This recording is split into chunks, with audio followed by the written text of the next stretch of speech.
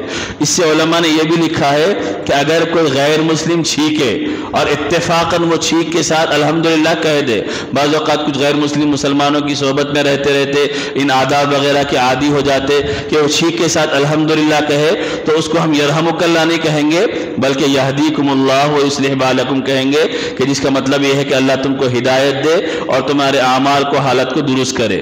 تو غیر مسلم اگر چھینکے تو ہمارے اوپر اس کا جواب دینا نہیں ہے. اگر اتفاقاً وہ الحمدللہ کہے تو یرحمک اللہ کے ذریعے ہم جواب نہیں دیں گے, یہدیکم اللہ کے ذریعے جواب دیں گے. اس کے بعد نبی صلی اللہ علیہ وسلم جماعی کے بارے میں فرمایا, یہ ابو سعید خدری رضی اللہ عنہ سے روایت ہے کہ اذا تثاءب احدكم فليمسك بيده على فيه فان الشيطان يدخل. کہ جب کسی تم میں سے کسی کو جمائی آئے تو اس کو چاہیے کہ وہ اپنے ہاتھ سے روکنے کی کوشش کرے, اپنا ہاتھ منہ پہ رکھ دے, اس وجہ سے کہ اس کے ذریعے شیطان انسان کے اندر داخل ہو جاتا ہے, یعنی پھر سستی انسان کے اندر آ جاتی ہے. تو یہ سارا خلاصہ ہے چھینک اور جمائی کے بارے میں کہ جمائی خراب چیز ہے, انسان کو سستی میں مزید مبتلا کرنے والی چیز ہے, اس وجہ سے اس کو روکنا چاہیے. خاص طور پر نماز میں جمائی آ رہی ہے تو سیدھے ہاتھ سے ہم روکنے کی کوشش کرے اور جہاں تک ممکن ہو سکے اپنے منہ سے آواز نکلنے نہ دے. بعض اوقات لوگ لاپرواہی میں نماز کی حالت میں جمائی بھی لیتے اور بڑے بے تکلفانہ انداز میں منہ سے آواز بھی نکل رہی ہے تو ان کو کوئی احساس نہیں ہوتا. یہ آداب اخلاق سے ناواقفیت کی وجہ سے ہے. تو نماز میں جمائی کو روکنا چاہیے, عام حالات میں بھی روکنا چاہیے. اور روکنے کا طریقہ علماء نے یہ بھی لکھا ہے کہ اگر ہم نیچے کے ہونٹ کو دانتوں میں دبائیں گے تو اس کے نتیجے میں جمائی رک جاتی ہے. تو نماز میں خاص طور پر اگر جمائی آئے تو روکنا چاہیے. نماز میں قیام کی حالت میں ہے تو سیدھا ہاتھ کی ہتھیلی سے روکیں گے, اور دوسری حالتوں میں یعنی رکوع میں, سجدے میں, قاعدے کی حالت میں جمائی آئے تو بائیں ہاتھ کی پشت سے اس طرح ہم روکنے کی کوشش کریں گے. تو یہ نبی اکرم صلی اللہ علیہ وسلم نے آداب سکھائے ہیں. روایتوں میں یہ ہے کہ جب حضرت آدم علیہ السلام کو اللہ نے پیدا کیا تو حضرت آدم علیہ السلام کو چھینک آئی تو اللہ تبارک و تعالیٰ نے خود ان کے دل میں بات ڈالی کہ چھینک کے نتیجے میں انہوں نے الحمدللہ کہا. علماء نے یہ بھی لکھا ہے کہ جب بچہ پیدا ہوتا ہے, پیدا ہونے کے بعد چھینکتا ہے تو ماہرین اور ڈاکٹر یہ کہتے ہیں کہ اس کے صحت مند ہونے کی وہ علامت ہے کہ پیدا ہونے کے بعد بچہ چھینکے, اس کے ذریعے اس کی صحت اور تندرستی ظاہر ہوتی ہے. تو ایک تو یہ کہ چھینکنے کے بعد جواب دینے کے طریقے ہیں. اگر کسی کو نماز کی حالت میں چھینک آ جائے تو حکم یہ ہے کہ نماز کی حالت میں ہم جواب نہیں دیں گے, اس واسطے کہ ہم نماز کے عمل میں لگے ہوئے ہیں. اگر بیت الخلاء میں ہیں, ہم واش روم گئے ہوئے ہیں, وہاں پر چھینک آ جائے تو وہاں حکم یہ ہے کہ ہم زبان سے الحمدللہ نہیں کہیں گے, چونکہ بیت الخلاء وہ جگہ ہے جہاں زبان سے ذکر کرنے کی اجازت نہیں ہے. دل ہی دل میں اللہ کا شکر ادا کر دیں گے, الحمدللہ کہیں گے, لیکن زبان سے بیت الخلاء, باتھ روم, طہارت خانے میں اگر چھینک آ جائے تو اس وقت الحمدللہ زبان سے نہیں کہیں گے. تو یہ آداب نبی اکرم صلی اللہ علیہ وسلم نے بیان فرمائے. آپ ان آداب سے اندازہ لگائیے کہ ہمارے نبی نے کیسی تہذیب والے اعمال بھی سکھائے اور طریقہ بھی بتایا کہ مجمع میں ہو یا تنہائی میں ہو اگر چھینک وغیرہ آ جائے تو خاص طور پر اس کا کا خیال رکھنا کہ ہمارا منہ بند ہو جائے، ہم منہ کو بند کرنے والے بنے ہاتھ سے، کپڑے وغیرہ سے، تاکہ سامنے والے کو ہماری چھینٹیں نہ اڑے۔ لوگوں کو بعض وقت احساس نہیں رہتا، کھانے کے ٹیبل پہ کھانا کھا رہے، چھینک آ گئی تو بے دھڑک چھینک دیتے ہیں، جس کے نتیجے میں آزو بازو والوں کو کراہت محسوس ہوتی ہے اور نفرت ہوتی ہے۔ تو یہ آداب اگر ہم کو معلوم ہوں گے، نبی نے عمل کی دین کے اعمال بھی بتائے اور دنیا کے طور طریقے بھی سکھائے کہ ان کی رعایت ہم لوگ کرنے والے بنیں گے تو اللہ تبارک و تعالیٰ اس کے ذریعے ایک اچھے اخلاق کا مظاہرہ ہمارے ذریعے کروائیں گا۔ تو یہ مختصر عنوان تھا جو آپ کے سامنے ذکر کیا گیا۔ آئندہ جو عنوان ہے کہ کسی سے ملاقات کریں گے تو مصافحہ کیسا کریں گے، کسی کے ہاتھ کو بوسہ دے سکتے ہیں، چوم سکتے ہیں یا نہیں چوم سکتے ہیں، وہ ساری چیزیں انشاءاللہ آئندہ کے عنوان میں آئیں گی۔ اللہ تبارک و تعالیٰ صحیح علم و عمل کی توفیق عطا فرمائیں۔ سبحان اللہ بحمدہ، سبحانک اللہم و بحمدک، ونشہد ان لا الہ الا انت ونستغفرک ونتوب الیک۔